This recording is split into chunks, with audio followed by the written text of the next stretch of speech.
Good afternoon class. Welcome back to my channel professor Funkesh. आज Sunday है और Sunday के दिन मैं आपसे रूबरू होने जा रहा हूँ आपके एक नए टॉपिक के साथ जो कि बहुत ही इंपॉर्टेंट है, that is Heisenberg uncertainty principle. ये जो टॉपिक है ये आपका केमिस्ट्री के साथ साथ फिजिक्स में भी आप पढ़ते हो इसको, और ये बहुत इंपॉर्टेंट टॉपिक है। क्वांटम मैकेनिक्स में दो चीज़ें ऐसी है जिसकी बिना आप कल्पना भी नहीं कर सकते क्वांटम मैकेनिक्स की। वो दो चीज़ें हैं, एक श्रोडिंगर इक्वेशन, दूसरा अनसर्टेनिटी प्रिंसिपल। यदि अनसर्टेनिटी प्रिंसिपल ना होता या फिर श्रोडिंगर इक्वेशन ना होती तो जो हम मॉडर्न फिजिक्स की जो हम बात करते हैं उसको हम कभी भी नहीं पढ़ पाते, हम कभी आगे नहीं बढ़ पाते। तो बहुत इंपॉर्टेंट रोल, बहुत अहम रोल है हाइजेनबर्ग अनसर्टेनिटी प्रिंसिपल का। तो इसको आप बहुत अच्छे से समझे। जिन्होंने अभी तक चैनल को सब्सक्राइब नहीं किया वो चैनल को सब्सक्राइब कर लें। सब्सक्राइब करते ही नोटिफिकेशन बेल बगल में आती है, उसको क्लिक कर दें और उस नोटिफिकेशन ऑन कर लें। उससे आपको ये बेनिफिट मिलेगा कि जब भी मेरा लेक्चर डिलीवर होगा तुरंत आपको नोटिफिकेशन बाहर मिल जाएगा आपको, और नोटिफिकेशन मिलते ही आप उस पर अपना वीडियो देख सकते हैं। वीडियो को ज़्यादा से ज़्यादा शेयर करें जिससे कि और कॉलेज में जो आपके भाई है, कोई कजन है, उनको ही उसका फ़ायदा मिल सके, वो भी अपने कंसेप्ट को क्लियर कर सकें। तो कंसेप्ट को क्लियर करना है, इसलिए वीडियो में आप लोगों के लिए बनाता रहता हूँ। तो आप इसको लाइक करें, कमेंट करें, कोई डाउट हो तो आप उसको पूछ सकते हैं कमेंट बॉक्स में। इसके साथ ही मैं थैंक्स करना चाहूँगा अपने छोटे भाई कुलदीप चौहान को, जो जिनका सहयोग मुझे मिलता रहता है। जब भी मैं जितने भी मैंने लेक्चर अपने अपलोड किए हैं वो इनके सहयोग के बिना नहीं हो सकते हैं, तो इन्होंने मुझे बहुत सहयोग दिया है, तो इनको थैंक करना चाहूँगा। इसके साथ ही हम शुरू करते हैं आज का topic, that is Heisenberg uncertainty principle. ये हाइजेनबर्ग ने दिया था और इस प्रिंसिपल का नाम है अनसर्टेनिटी प्रिंसिपल। अनसर्टेनिटी, ये वर्ड समझो आप पहले। अनसर्टेनिटी, अनसर्टेनिटी मतलब होता है कोई भी चीज का निश्चित ना होना। कोई भी चीज है यदि वो निश्चित नहीं है, फिक्स नहीं है, तो उसे हम अनसर्टेनिटी कहते हैं। जैसे कि सपोज कोई भी चीज है, यदि आप उसकी बार बार मेजरमेंट कर रहे हैं और बार बार मेजरमेंट करने पर यदि आपको उसकी अलग अलग वैल्यूज मिल रही है, that is called uncertainty. Suppose कोई कपड़ा है, उस कपड़े को आप इंच टेप से मेजर कर रहे हैं और मेजर करने पर आपको पहली वैल्यू मिली 6.1 मीटर, दूसरी वैल्यू मिली x is equal to 6.2 metre, तीसरी वैल्यू मिली x इक्वल टू 6.3 मीटर। तो यहाँ पे क्या है, यहाँ पे अनसर्टेनिटी तो है, अनसर्टेनिटी तो है। देखो आपको कोई फिक्स वैल्यू नहीं मिली, not fix value, not fix value, fix value नहीं मिल रही है आपको। आपको पहले 6.1 मिली, दोबारा नापने पर 6.2 मिली, तिबारा नापने पर 6.3 मिली। जब आपको फिक्स वैल्यू नहीं मिलती है, जब आपको प्रिसाइज वैल्यू नहीं मिलती है, प्रिसाइज, PRECISE, प्रिसाइज का मतलब होता है कि बार बार मेजर करने पर सेम वैल्यू का मिलना। यदि मैं एक बार मेजर करता 6.1 आती, दो बार मेजर करता 6.1 आती, तिबारे मेजर करता 6.1 आती, तो मैं कहता कि प्रिसाइज है। लेकिन यहाँ पे अलग अलग वैल्यू मिल रही है, मतलब ये प्रिसाइज भी नहीं है, प्रिसाइज नहीं है, एक्यूरेट भी नहीं है, एक्यूरेट भी नहीं कह सकते इसको। तो इस कंसेप्ट को कहते हैं अनसर्टेनिटी। जब बार बार मेजर करने पर हमें पर्टिकुलर वैल्यू नहीं मिलती है, फिक्स वैल्यू नहीं मिलती है, एक्यूरेट नहीं मिलती है, देन वी कॉल अनसर्टेनिटी। तो हाइजेनबर्ग ने इस कंसेप्ट को दिया था। हाइजेनबर्ग ने क्या कहा, हाइजेनबर्ग ने कहा कि यदि आपके पास दो फिजिकल ऑब्जर्वेबल है, फिजिकल ऑब्जर्वेबल मतलब होता है जिनको हम ऑब्जर्व कर सकते हैं, जैसे कि एनर्जी, मोमेंटम, पोजीशन। तो ऐसे ऑब्जर्वेबल जिनको हम ऑब्जर्व कर सकते हैं और उनका वो आपस में यदि कम्यूट नहीं करते हैं, जैसे ऑब्जर्वेबल क्या है, position x cap, momentum P cap, energy H cap, ये सब के सब क्या है, ऑब्जर्वेबल है। यदि ये ऑब्जर्वेबल आपस में कम्यूट नहीं करते हैं, यदि मैं इसकी बात करूं पोजीशन की और मोमेंटम की, यदि आपस में ऑब्जर्व नहीं करते means commutation of X cap और P cap is not equal to 0। यदि कम्यूट नहीं करते हैं, ये कम्यूटेशन रिलेशन है, यदि कम्यूट नहीं करते तो उस केस में हाइजेनबर्ग ने कहा कि X cap dot P cap is greater than equal to H cross upon 2। ये थी हाइजेनबर्ग की अनसर्टेनिटी रिलेशन। ये कब निकलती है, जब ये दोनों फिजिकल ऑब्जर्वेबल जो है कम्यूट आपस में नहीं करते हैं। अभी उसकी स्टेटमेंट उसने क्या कहा, उसने कहा according to this principle the position and momentum of a particle, उस पार्टिकल को उन्होंने कह दिया इलेक्ट्रॉन, प्रोटॉन भी ले सकते हैं, कुछ भी ले सकते हैं, पार्टिकल तो कुछ भी हो सकता है, मैंने इलेक्ट्रॉन ले लिया यहाँ पे।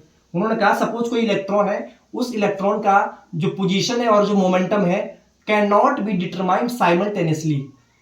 उसका जो पोजीशन है या मोमेंटम है उसको हम एक साथ मेजर नहीं कर सकते हैं, simultaneously to any desired degree of accuracy. Accuracy के साथ हम मेजर नहीं कर सकते। एक्यूरेसी मीन्स बिल्कुल एक्यूरेट, बिल्कुल यदि 4.8 है तो 4.8 ही होना चाहिए, वैसे एक्यूरेट हम मेजर नहीं कर सकते हैं। अब इस हाइजेनबर्ग अनसर्टेनिटी प्रिंसिपल, ये तो डेफिनेशन थी इसकी, इसको हम डिटेल में एक्सप्लेन करते हैं, डिटेल में समझते हैं कि इसके पीछे का लॉजिक क्या है, आखिर हम इसको एक्यूरेटली क्यों मेजर नहीं कर पाते हैं, हम पोजीशन और मोमेंटम को एक साथ क्यों मेजर नहीं कर पाते हैं, सिर्फ पोजीशन को ही क्यों मेजर कर पाते हैं फिर मोमेंटम को नहीं कर पाते हैं, या फिर मोमेंटम को ही क्यों कर पाते हैं फिर पोजीशन को नहीं कर पाते हैं, ऐसा क्यों होता है वो उसमें मैं समझाऊंगा आपको।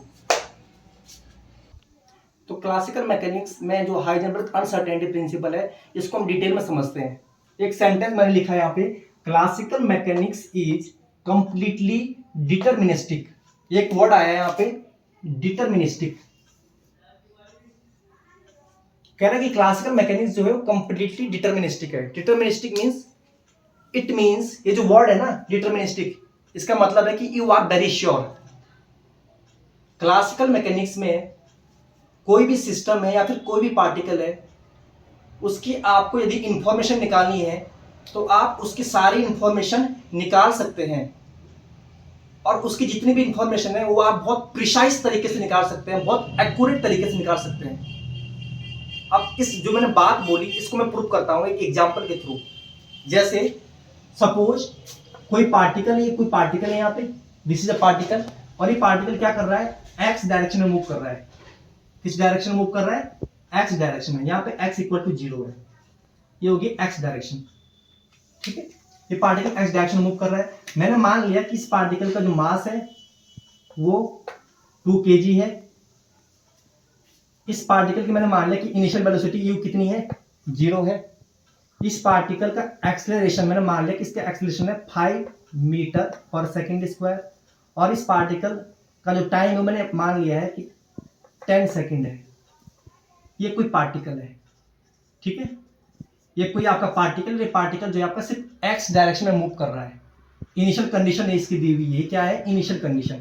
इनिशियल कंडीशन दे रखी है इसकी, किसकी दे रखी है, पार्टिकल की, जो कि 1 डायमेंशन में मूव कर रहा है। इनिशियल कंडीशन क्या दे रखी है कि इस पार्टिकल का मास 2 kg है, इसकी वेलोसिटी, इनिशियल वेलोसिटी 0 है, एक्सेलरेशन 5 मीटर पर सेकंड स्क्वायर, और टाइम कितना, 10 सेकंड। अब यदि कोई आपसे ये पूछता है कि 10 सेकंड के बाद ये पार्टिकल कहां होगा, तो आप आसानी से बता सकते हो। Then we will use equation of motion, सभी ने पढ़ रखी है। Then you will use S is equal to ut plus half at square, क्योंकि वो ये पूछ रहा है कि 10 सेकंड के बाद कहां पार्टिकल कहां होगा। अभी तो यहाँ पे है पार्टिकल, 10 सेकंड के बाद कहां होगा, मतलब वो डिस्टेंस पूछ रहा है। तो डिस्टेंस को निकालने के लिए फॉर्मूला होता है s is equal to ut plus half at square. s is equal to u, initial velocity कितनी है, 0, तो 0 इंटू टी क्या होगा, 0 प्लस हाफ एक्सेलरेशन a कितना दिया हुआ है, 5 मीटर पर सेकंड स्क्वायर, तो 5 इंटू टी, टाइम कितना दिया हुआ है, 10, तो 10 का स्क्वायर कर दो। इसको जब मैं सॉल्व करूंगा तो मुझे मिलेगा 1/2 इंटू 5, 10 10 जा 100, ठीक है, ये कट जाएगा, 2 5 जा 10 और 0, तो 5 5 जा 250, तो 250 मीटर। तो 10 सेकंड के बाद पार्टिकल जो है 250 मीटर पे हमें मिलेगा, ठीक है, इतने डिस्टेंस पर मिलेगा। 10 सेकंड के बाद पार्टिकल इतने डिस्टेंस से मिलेगा।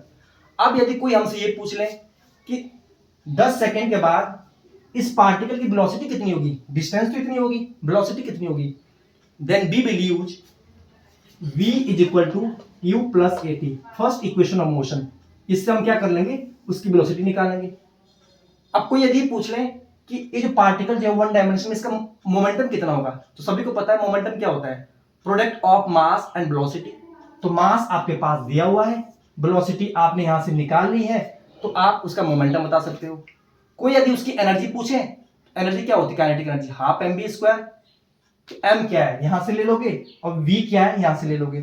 तो कहने का मतलब है कंप्लीटली डिटर्मिनिस्टिक जो लिखा है ना मैंने वर्ड यहाँ पे, इसका मतलब ये है कि क्लासिकल मैकेनिक्स जो होती है, क्लासिकल मैकेनिक्स में हम पार्टिकल के बारे में जितना भी कुछ पूछा जाए वो हम सब बता सकते हैं, लेकिन सिर्फ एक ही शर्त बता सकते हैं कि उस पार्टिकल की इनिशियल कंडीशन हमें दी गई हो।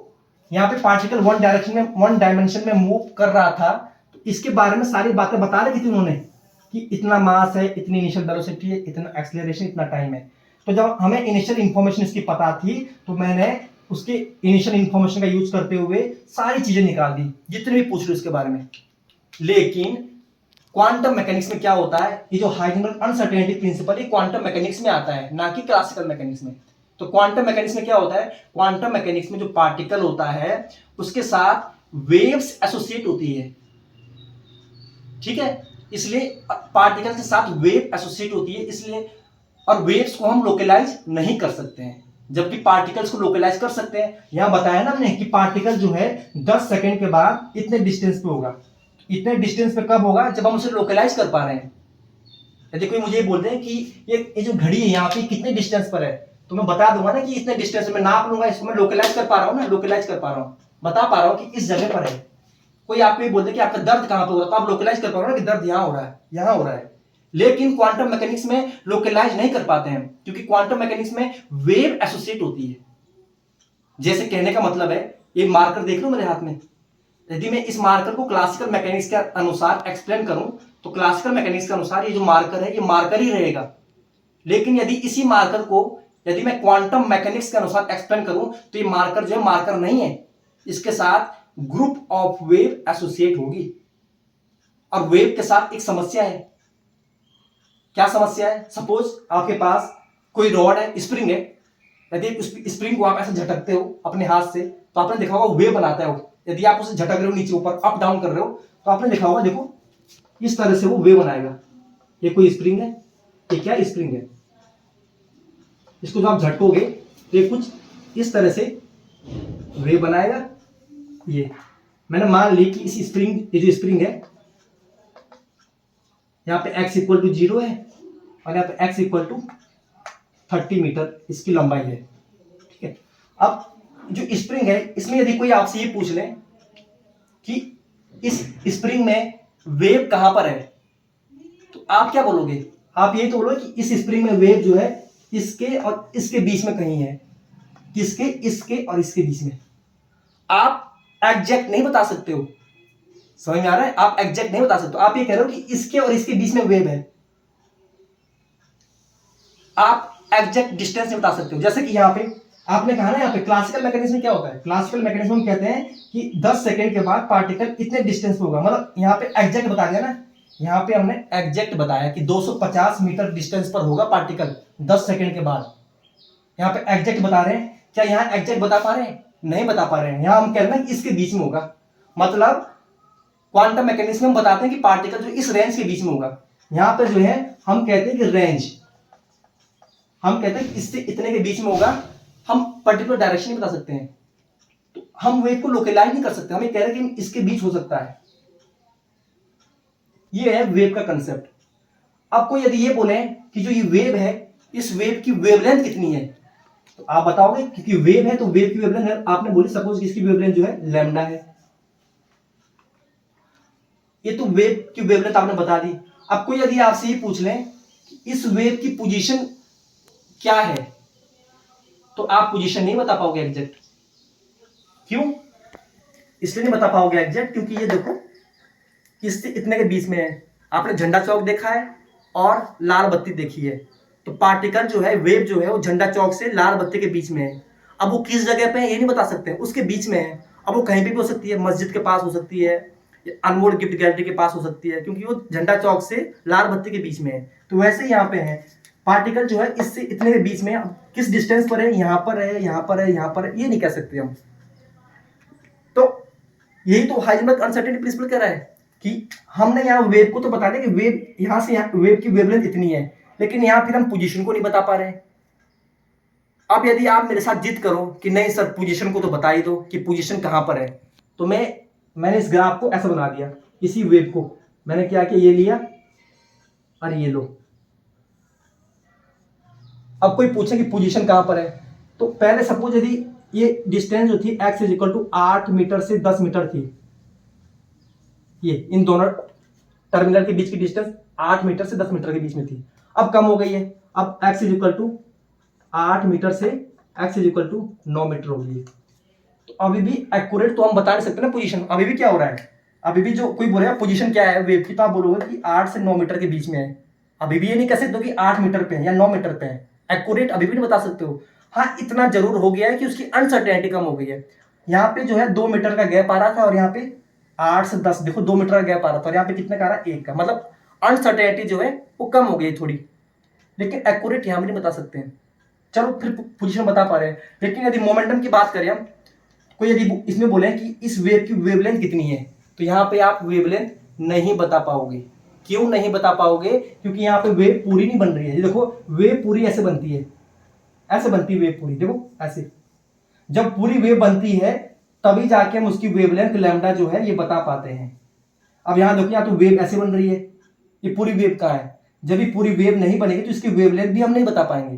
तो यहाँ पे हम पोजीशन तो बता पा रहे हैं लेकिन इसकी वेवलेंथ नहीं बता पा रहे हैं। क्यों नहीं बता पा रहे? क्योंकि यहाँ वेव जो है इस तरह से पूरी नहीं बन रही है। तो यही तो कहता है हाइजेनबर्ग अनसर्टेनिटी प्रिंसिपल, कि यदि आप पोजीशन बता पा रहे हो तो आप उसकी वेवलेंथ नहीं बता पा रहे हो, और यदि आप उसकी वेवलेंथ बता पा रहे हो, क्योंकि यहाँ वेव पूरी बन रही थी ऊपर वाले केस में, तो यहाँ हम वेवलेंथ बता पा रहे थे लेकिन यहाँ पोजीशन नहीं बता पा रहे थे। यही तो कह रहा हूं कि आप एक साथ नहीं मेजर कर सकते हैं। कहने का मतलब है आपको कहीं ना कहीं कॉम्प्रोमाइज करना पड़ेगा, कहीं ना कहीं समझौता करना पड़ेगा। और समझौता कहां पर करना पड़ेगा? समझौता वहां पर करना पड़ेगा यदि आप पोजीशन को एग्जैक्ट मेजर कर पा रहे हैं तो आपको वेवलेंथ में कॉम्प्रोमाइज करना पड़ेगा, और यदि आप वेवलेंथ को एग्जैक्टली मेजर कर पा रहे हैं तो आपको पोजीशन में कॉम्प्रोमाइज करना पड़ेगा। कहीं ना कहीं कॉम्प्रोमाइज करना पड़ेगा, दोनों चीजों को एक साथ मेजर नहीं कर सकते। आपने इस एग्जांपल से देखा होगा, इस पहले वाले एग्जांपल ही पहला एग्जांपल था। पहले एग्जांपल में आपने देखा कि यहाँ पे हमने इसकी वेव तो बता दिया लैम्डा, लेकिन यहाँ फिर हम इसकी पोजीशन नहीं बता पाए कि कहां पर है। झंडा चौक से लाल बत्ती के बीच में कहां पर है नहीं बता पाए, एग्जैक्ट नहीं बता पाए। और इस केस में देखो, यहाँ पे हम इसकी पोजीशन तो बता दिया मैंने कि कहां पर है, लेकिन इसकी वेवलेंथ नहीं बता पाए। क्यों? क्योंकि यहाँ पे वेव पूरी नहीं बन रही थी। तो आपको क्या करना पड़ेगा? कॉम्प्रोमाइज करना पड़ेगा। यदि आप वेव के बारे में बता पा रहे हैं तो पोजीशन में कॉम्प्रोमाइज करना पड़ेगा, और यदि आप पोजीशन के बारे में बता पा रहे हैं तो आपको उसकी वेवलेंथ में कॉम्प्रोमाइज करना पड़ेगा। तो क्वांटम मैकेनिक्स में यदि आपको पार्टिकल की एग्जैक्ट पोजीशन पता नहीं है तो आप उसके फ्यूचर के बारे में भी कुछ नहीं बता सकते हैं। जैसे कि मैंने थोड़ी देर पहले क्लासिकल मैकेनिक्स में कहा, क्लासिकल मैकेनिक्स में क्या था? पार्टिकल था, वन डायरेक्शन में मूव कर रहा था, लेकिन वहां पे जब हमें उसकी इनिशियल कंडीशन पता थी ना कि वेलोसिटी इतनी है, मास इतना है, टाइम इतना है, तो हम उस इनिशियल कंडीशन की हेल्प से हम उसका फ्यूचर बता रहे थे। फ्यूचर मतलब हम ये बता रहे थे कि 10 मिनट के बाद पार्टिकल कितने डिस्टेंस पे होगा, 10 मिनट के बाद पार्टिकल की वेलोसिटी क्या होगी, 10 मिनट के बाद पार्टिकल का मोमेंटम क्या होगा, 10 मिनट के बाद पार्टिकल की एनर्जी क्या होगी। तो हम उसका भविष्य बता पा रहे थे क्लासिकल मैकेनिक्स में। क्लासिकल मैकेनिक्स में हम उसके बारे में सब बता पा रहे थे कि 10 मिनट के बाद कहाँ होगा, 20 मिनट के बाद में पार्टिकल कहाँ होगा, उसकी हम एग्जैक्ट पोजीशन बता पा रहे थे। लेकिन क्वांटम मैकेनिक्स में हम एग्जैक्ट पोजीशन नहीं बता पाते हैं। क्यों नहीं बता पाते हैं? क्योंकि यहाँ पे जो इनिशियल कंडीशन जो होती है पार्टिकल की वो एग्जैक्ट है ही नहीं। हम तो ये कह रहे हैं कि पार्टिकल जो है इसके और इसके बीच में है। अब एग्जैक्ट तो नहीं पता ना, पार्टिकल जो है झंडा चौक से लाल बत्ती के बीच में है। अब कहां पर है? मस्जिद के पास है, सब्जी मंडी के पास है, वो एग्जैक्ट पता नहीं है ना। तो जब हमें इनिशियल कंडीशन जब पता नहीं होती है तो हम उसके बारे में फ्यूचर नहीं बता पाते, उस पार्टिकल के बारे में आगे क्या होगा, कितने डिस्टेंस पर होगा, वो बता नहीं पाते हैं। क्वांटम मैकेनिक्स हम एग्जैक्टली नहीं बता पाते हैं। इसके लिए हाइजेनबर्ग ने कहा कि क्वांटम मैकेनिक्स में जो भी पार्टिकल होता है उसको हम प्रोबेबिलिस्टिक नेचर से देखते हैं। प्रोबेबिलिस्टिक नेचर से मतलब कि यहाँ पार्टिकल के होने के चांसेस इतने हैं, इतने परसेंट चांस है, इतने परसेंटेज है पार्टिकल की कि पार्टिकल यहाँ हो सकता है। हम एग्जैक्टली नहीं बता सकते कि पार्टिकल यहाँ मिलेगा ही मिलेगा, हम चांस लगाते हैं। ये क्वांटम मैकेनिक्स की खूबसूरती है। मैं क्वांटम मैकेनिक्स का बार बार जिक्र कर रहा हूँ क्योंकि जो हाइजेनबर्ग अनसर्टेनिटी प्रिंसिपल पढ़ते हो ना आप, ये क्वांटम मैकेनिक्स का पार्ट है। Quantum mechanics means modern physics, नई फिजिक्स जिसे कहते हैं, और classical mechanics means old physics, पुरानी फिजिक्स, जिसको हम न्यूटोनियन फिजिक्स कहते हैं।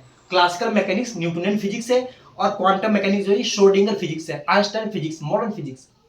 तो मैं क्या कह रहा था, मैं आपका ये कह रहा था कि एग्जैक्ट पोजीशन हम क्वांटम मैकेनिक्स में पार्टिकल की नहीं बता पाते। हम एक प्रोबेबिलिटी लगाते हैं कि इतने से इतने के बीच पार्टिकल हो सकता है, इनके बीच कहीं हो सकता है। एग्जैक्टली हम नहीं बता पाते हैं। क्यों नहीं बता पाते हैं? क्योंकि हम उसकी इनिशियल कंडीशन पता नहीं है। क्लासिकल मैकेनिक्स में इनिशियल कंडीशन हमें पता थी कि पार्टिकल का मास इतना है, वेलोसिटी इतनी है, टाइम इतना है, लेकिन यहाँ नहीं पता। यहाँ तो हम कह रहे हैं कि इतने से इतने के बीच में है। अब कहाँ पर है ये पता नहीं है, इतने से इतने के बीच है।